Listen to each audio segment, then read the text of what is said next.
So this is my giant pollen patty that I made last week, and I'm cutting my second individual patty, which I'm now going to place in the hive.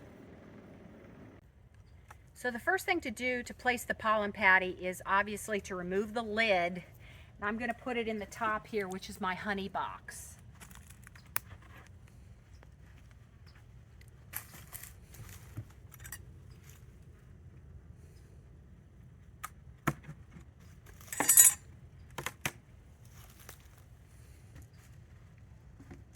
And I placed a pollen patty last week. So the first thing I'm going to do is remove the paper that's still in there. They've cleaned it up and all traces of the pollen patty from last week are gone. So I'm just going to remove that paper.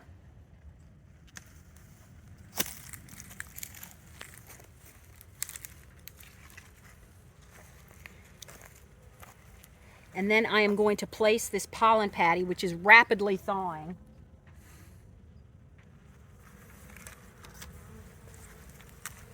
right there in the honey box.